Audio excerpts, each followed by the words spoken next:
distinguished guests, freedom fighters and human rights activists from all over the world, ladies and gentlemen.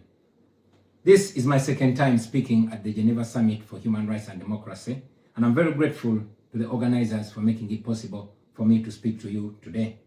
In 2022, I spoke about a country that I call home, Uganda, a nation of 50 million people living under the violent military dictatorship of General Yoweri Museveni, who has for 40 years twisted the law and used the military to stay in power. I told you of how I ran for president against him in 2021, how it was the most violent political campaign yet, and how he massacred hundreds of our people on the 18th and 19th of November 2020. How he shut down the internet on the eve of the election, imprisoned me inside my home for weeks, and then declared himself winner of the 2021 presidential election. Now, it is 2026, and here I am again, speaking to you at the Geneva Summit.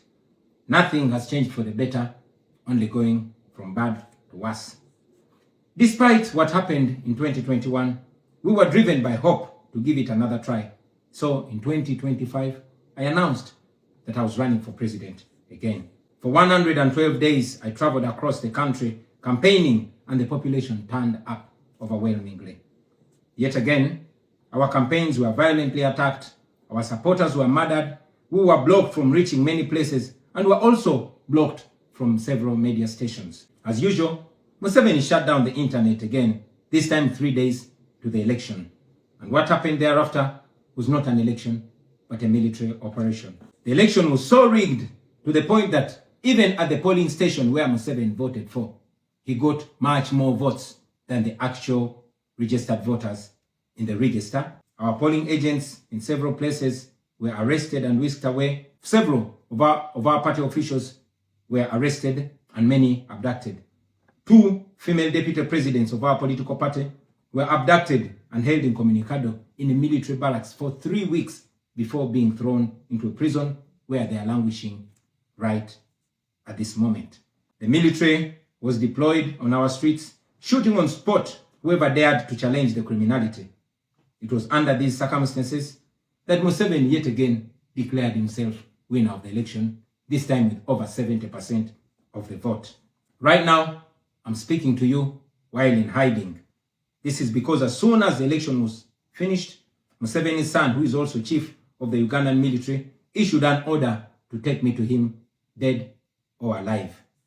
The military acted on his order and raided my home. They tortured my family members, humiliated and undressed my wife, accusing her of hiding me. Meanwhile, they were recording and taking pictures of her, which the military chief later on shared on Twitter and bragged about capturing my wife. They also took over my home and surrounded it, and they are occupying my home as we speak right now.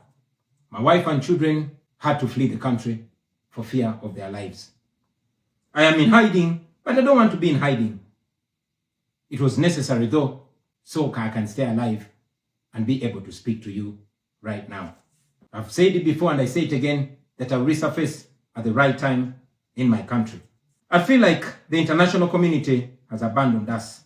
They've ignored us and they've left us to the fate of dictators. When I ran for president in 2021, Museveni and his thugs denied their crimes. They killed our people and denied it. They tortured people and denied it. They raided our houses and denied it. General Museveni has been a smart dictator because he puts on a suit, goes to the West and to the UN, speaks very nicely about democracy and human rights, but realistically, he does not mean any of those. He talks about our so-called Human Rights Commission in Uganda, but the same person closed the UN Human Rights Office in Uganda 2 years ago because they dared to question him about his atrocities. Now that is how he has been able to maintain a facade of democracy for 40 years and counting. But now Museveni is 83 years old, and his 51-year-old son, Muhoozi Kainerugaba, commands our military, the Uganda People's Defense Forces, more like Uganda's defense against its own people. And he's effectively in charge. Unlike his father, Muhoozi does not play the role of a good dictator. He openly and shamelessly says despicable things on social media. On Twitter, he openly confesses and brags about committing atrocities against the people of Uganda. When he was summoned by Parliament, he called Parliament a house of clowns and fools, and he threatened to arrest all of them.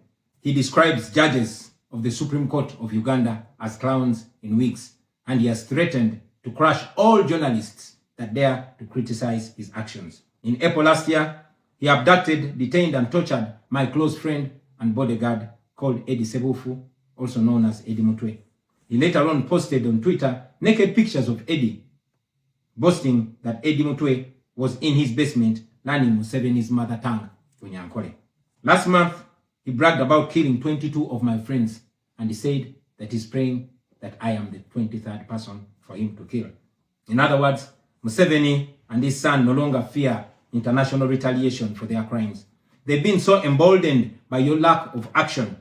They know that they can murder their own people, imprison them, torture them, remove their fingernails, push needles down their testicles, and nothing will happen to them. Now, they're using rape as a weapon.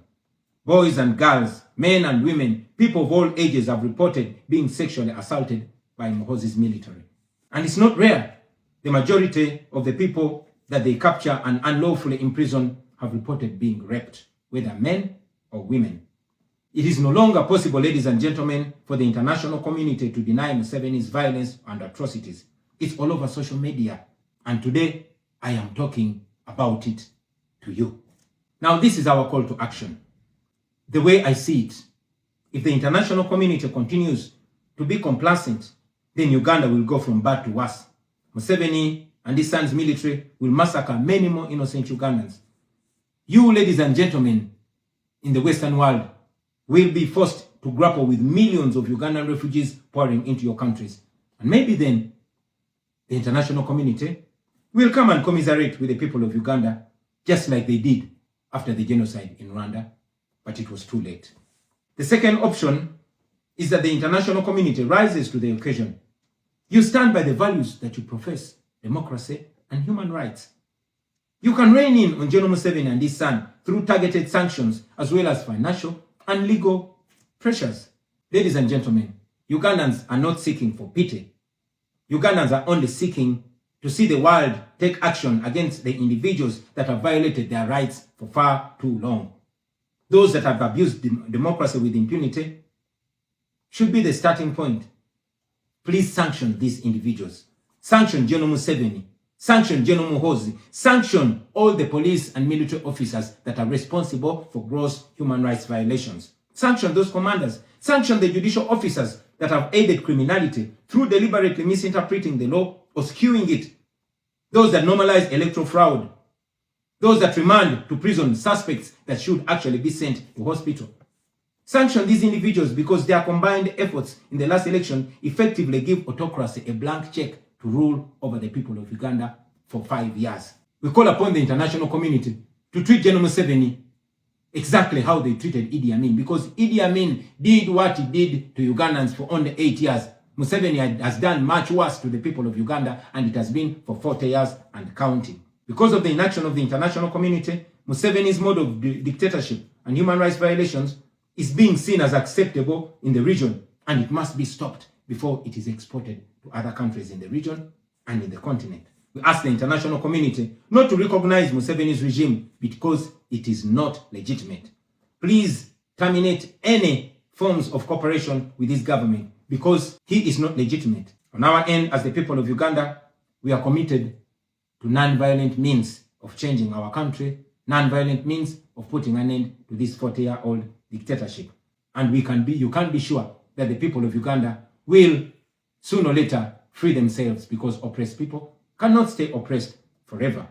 With your help, friends, with the help of the international community and development partners, we can change our country. We can liberate Uganda before it is too late. I thank you for listening to me, for God and my country.